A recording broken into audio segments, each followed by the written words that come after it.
A little bit about myself. I have been at Traction for about 2 years. I'm located in central Kansas. Prior to coming to Traction, I was in public agriculture accounting, and then I kind of moved over to the cooperative side, and then realized quickly that I didn't like working at the co-op, and so then went back to public accounting, and then realized I didn't like doing people's taxes, and then found Traction and have been here ever since and loved it. So today I'll kind of walk through some of the topics to kind of prepare yourself as the year end comes to a close. Some people may be preparing to have some year-end tax planning meetings with their accountants. And so some of these topics will kind of walk through some of those things that will help you prepare for those. So then you're not kind of scrambling and having them ask you all these questions and have you get all these items beforehand. So to kick things off, one of the big things that you should prepare for, like as you wrap up your year end, is to reconcile any of your accounts. So whether it be a checking account, a savings account, credit card, maybe even some of your line of credits. It's important to kind of go in and tie those out to what the bank says versus what you have in Traction. So within Traction, there is a reconcile tool. So within here, you can come in, you can pick the account that you're wanting to reconcile. You're going to put in the ending balance on here from the bank statement because we're comparing the bank to Traction.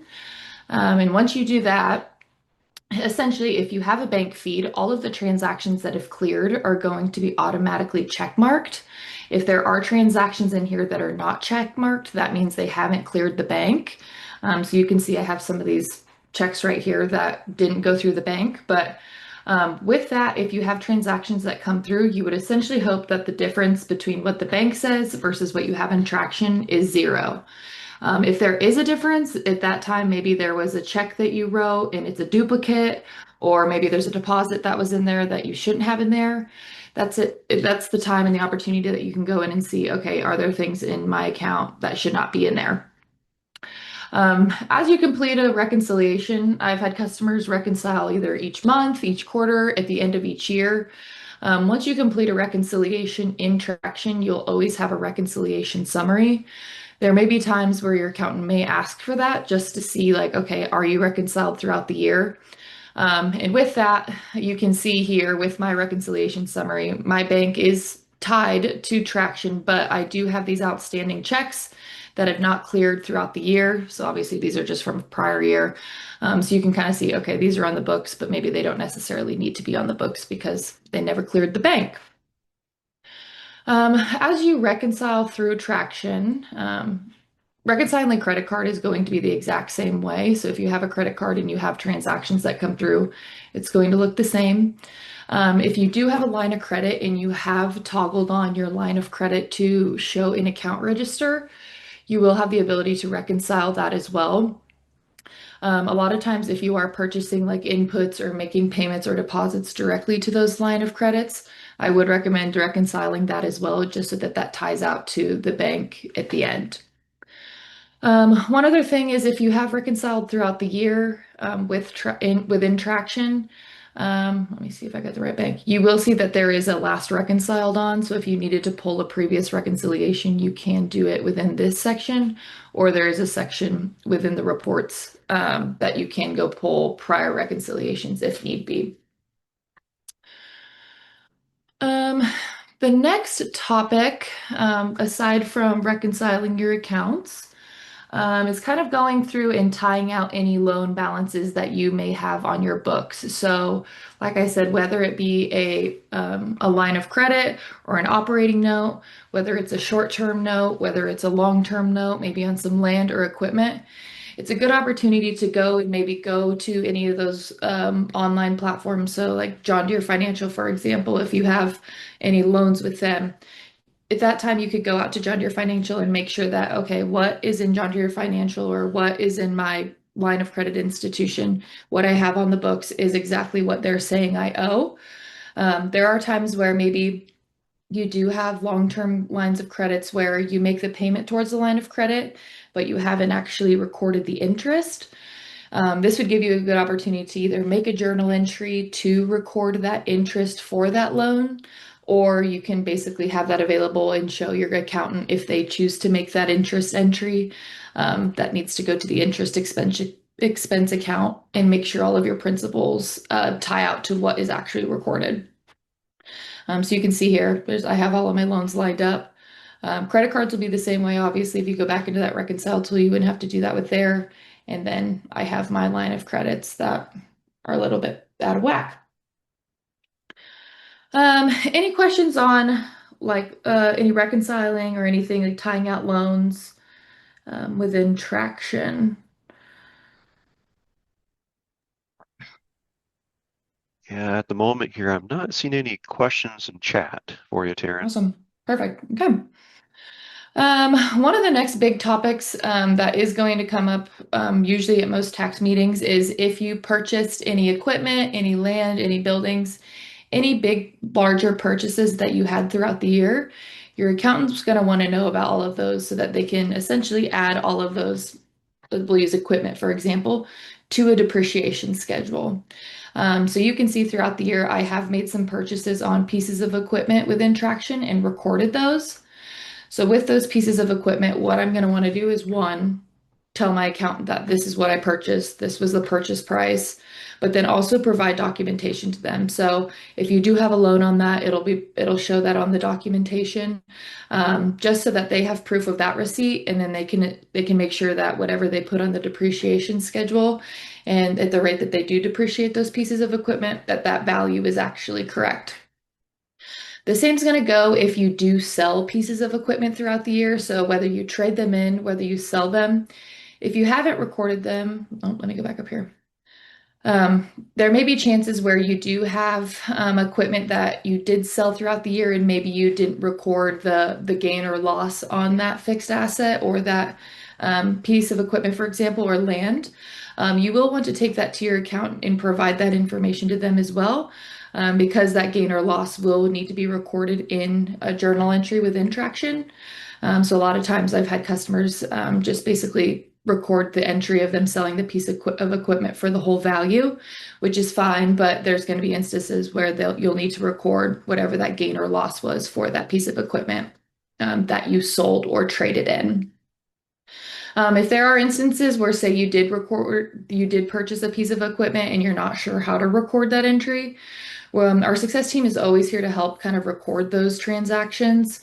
It can be a little bit confusing on if you know what depreciation is, what it actually is. And so a lot of times we'll say, okay, reach out to your accountant if you need to know this value, and they can easily provide that. The same will go for like if you are starting fresh with Traction for, we'll say 2025, for example. A lot of times you may not know what the accumulated depreciation is for some of those assets that you have. Um, we usually highly recommend just reaching out to your accountant, like we said, and ask for that depreciation schedule, and they'll be able to provide those values to you. And you can essentially update those balances within your Traction account. Another topic to kind of start reviewing as you are kind of get preparing to go to your tax accountant is to kind of go through your revenue and expense accounts and see, okay, does everything line up? Are there transactions that are assigned to accounts that shouldn't be in certain accounts? Do I need to move transactions over?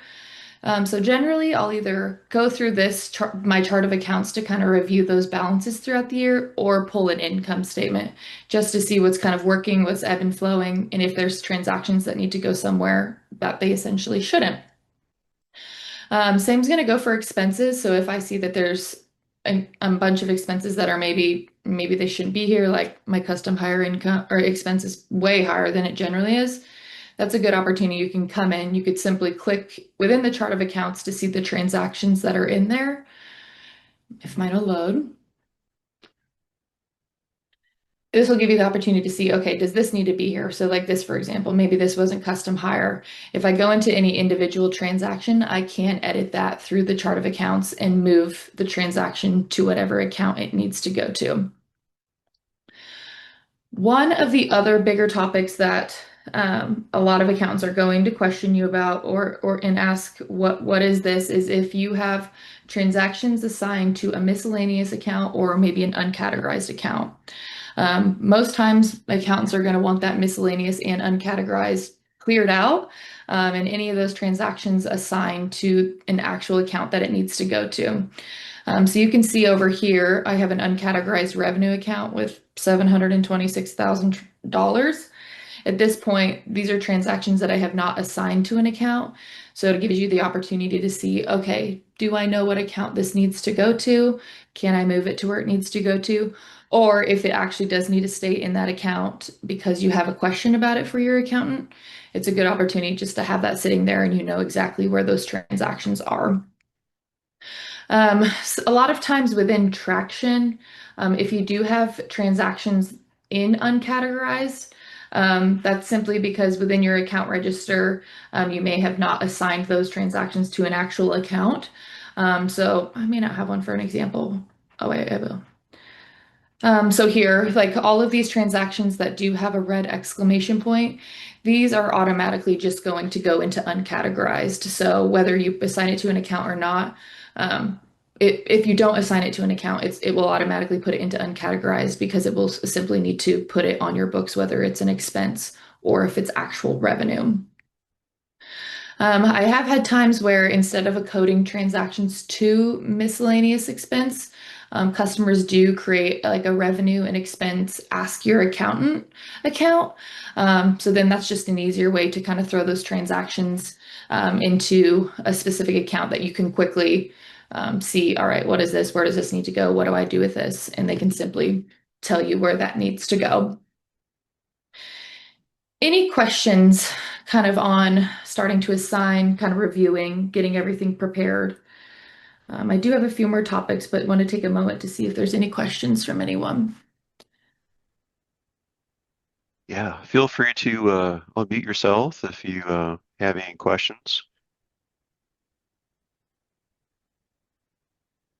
Yeah, I'm not seeing anything in the chat yet, Taryn, so it looks like Awesome. you are doing well so far. Quiet Great. group. Awesome. Sweet. One of the other big topics that a lot of customers can think is can be rather confusing is equity. So if you are new to traction, like say you're starting for 20, you started fresh for 2025, or you're planning on starting fresh for 2026. As you start to put in any of your assets, whether it be bank accounts, equipment, land, and any of those liabilities, you will see that there will be instances where this opening balance is going to essentially tie out to whatever your assets minus your liabilities are. So this is simply just a formula that is basically making your balance sheet balance. You will want to come in and update any equity balances for your operation that you have. So if you do not know what those balances are, usually your account's going to have them in a spreadsheet. They're going to track them from year to year. At that point, you can come into any of these equity accounts, edit the account, and update what those balances are.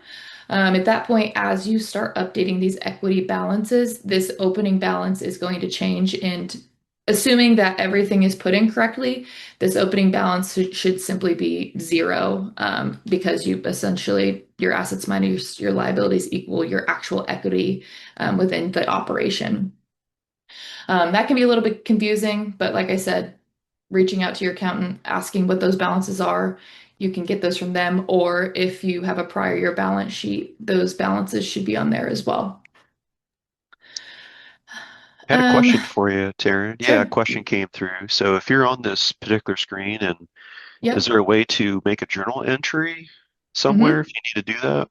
Yep, absolutely. So if you're in your chart of accounts, if you come up into this new button in the top right-hand corner, if you select new and you select journal entry, this will give you the opportunity to pick the accounts that the transactions need to either be added to.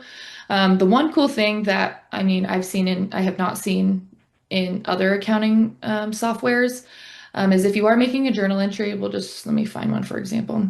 Say I need to move $1,000 from my fuel expense account to my seed expense account.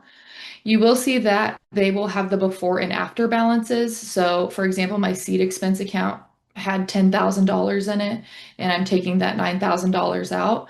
It's pretty cool to see, okay, yeah, here is what I had in this account before. Am I doing the debit and the credit the right way? Is it going where it needs to go? This new journal entry, adding a journal entry at the end of the year will be utilized whenever you make your depreciation entry. So simply if you know what those balances are, you can come in and make that depreciation entry yourself, instead of having maybe ask your accountant to add that. But yes, just as long as you're in the chart of accounts, you can just do that by selecting this new button in the upper right-hand corner.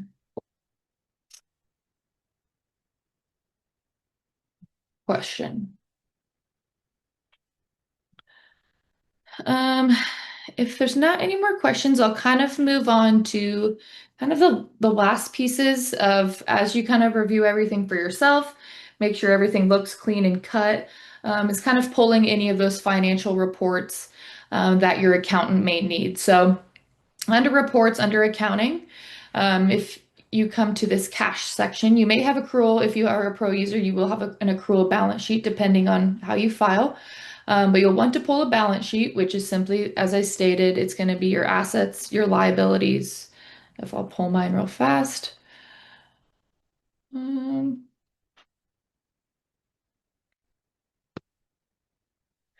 this will be the opportunity to, if you pull this balance sheet, as you can see, these are my assets, my liabilities, and then my equity. If you pull this balance sheet and there are things within this balance sheet that maybe you missed whenever you're reviewing anything in your chart of accounts, you can click on any of these line items directly. Oh, that's a bad example. To see, okay, what was this transaction? Do I need to go make any adjustments? Do I need to maybe make a journal entry? Depreciation, for example. This gives you an opportunity to see, okay, I can quickly click within this screen and then go move stuff around.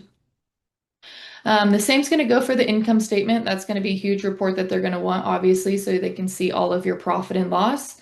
Profit and loss and an income statement are the same exact thing, so it can get a little bit confusing.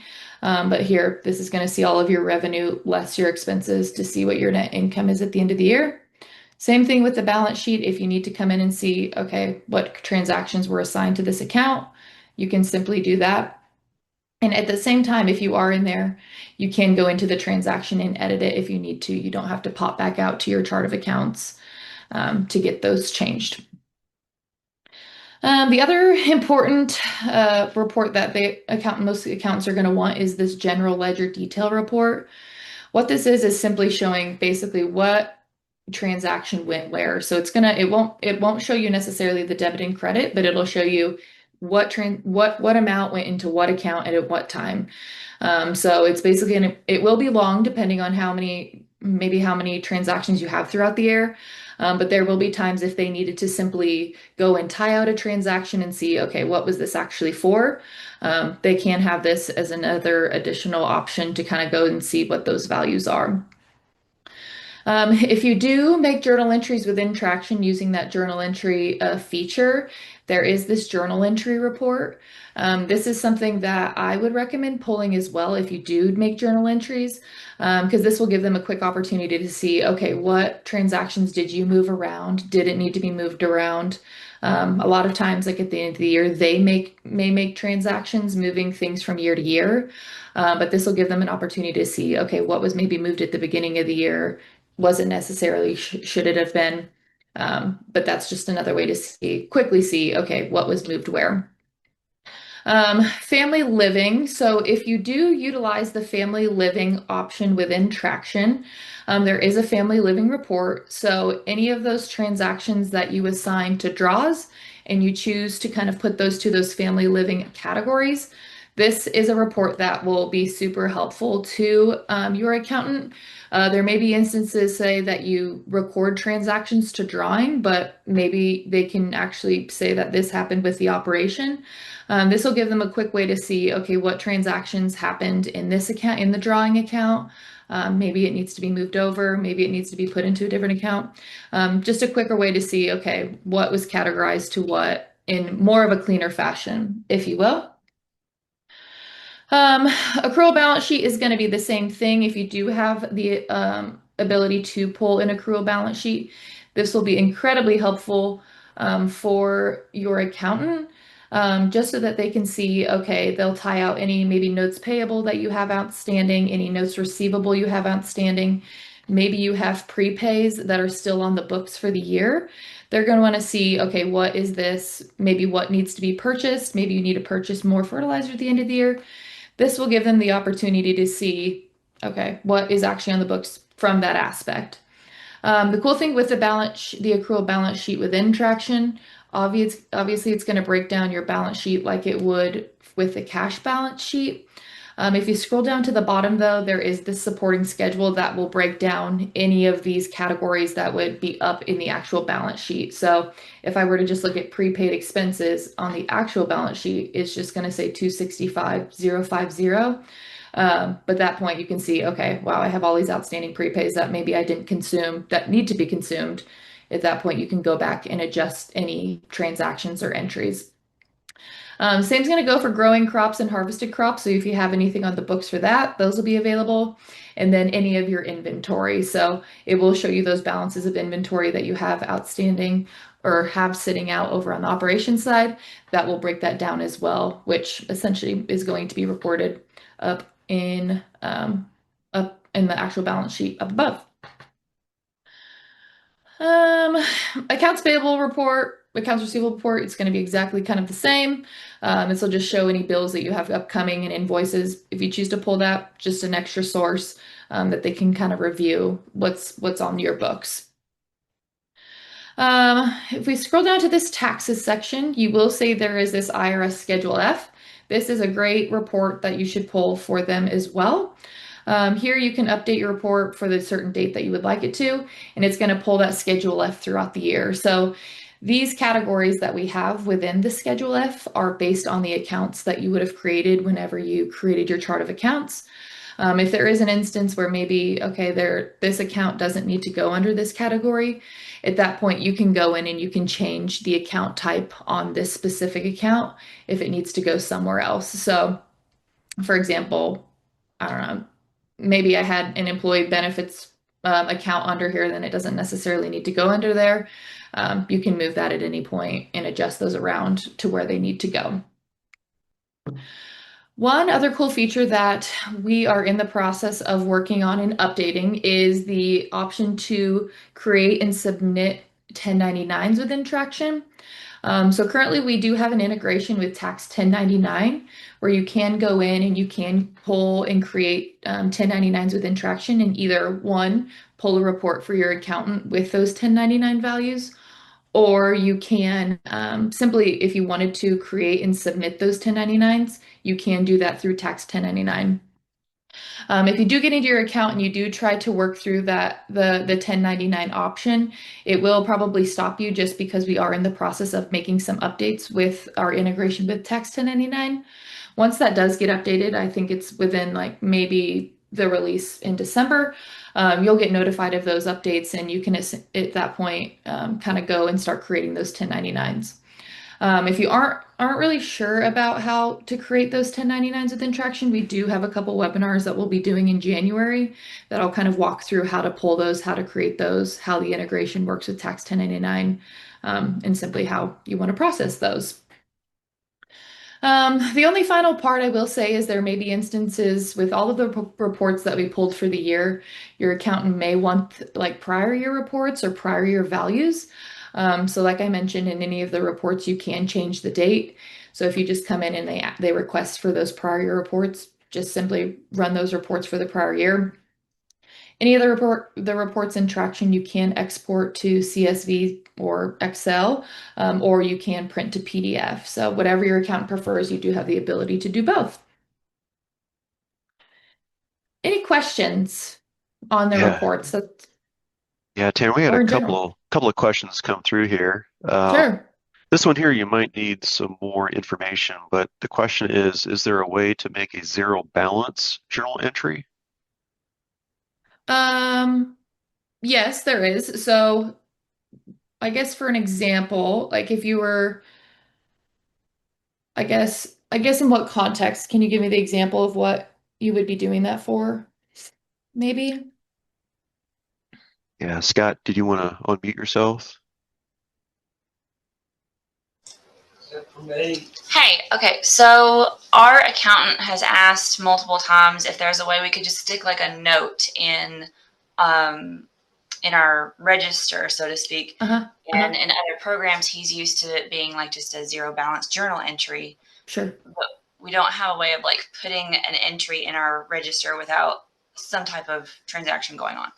Sure. Okay, so for that, what I would recommend, so instead of in your chart of accounts coming in and doing the new journal entry, because it will be that journal entry will stick out there.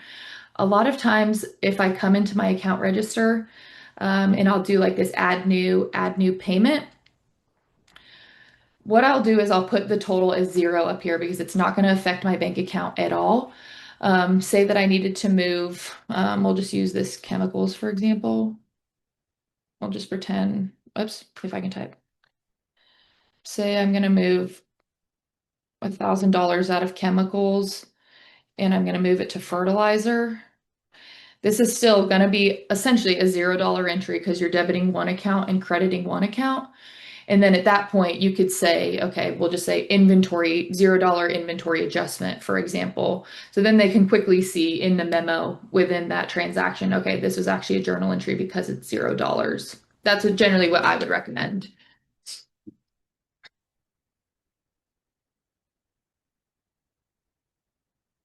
If that makes sense.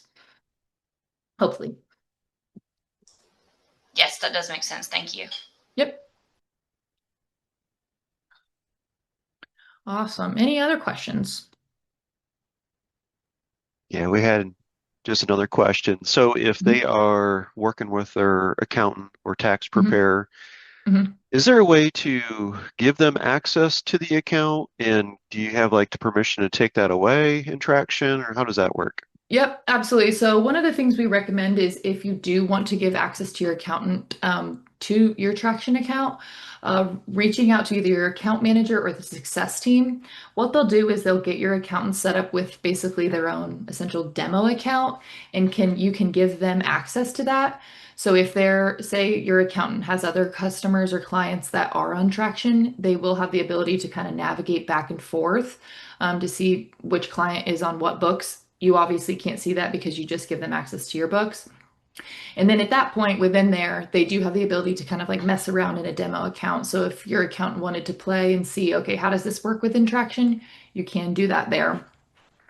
You do have the ability to revoke that permission. So up in the upper right-hand corner under account management, this is where you can see, okay, I've given permission to this person.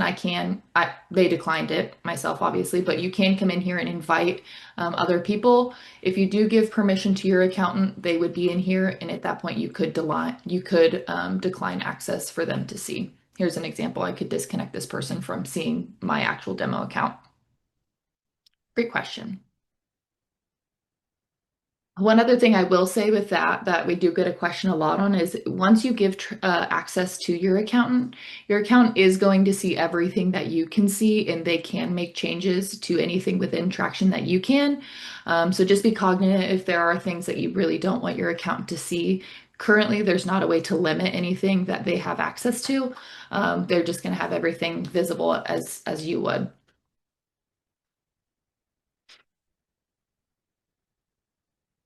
Any other questions?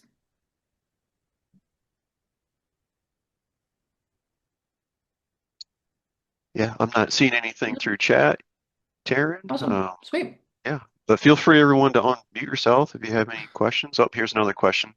Sure. Who does my accountant call if they have questions on how to do something in Traction? Yeah, so usually the easiest thing for your account to do is reach out to our success team. They are available most hours of the day. They're very easy to get a hold of. They're super helpful.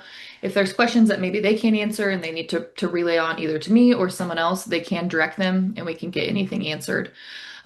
If your accountant does have access to your Traction account or have their own Traction account, they can come into this little life ring down here and they can use the chat icon if that's an easier way to connect with the success team, or they can simply give the success team a call and reach out and get any questions answered.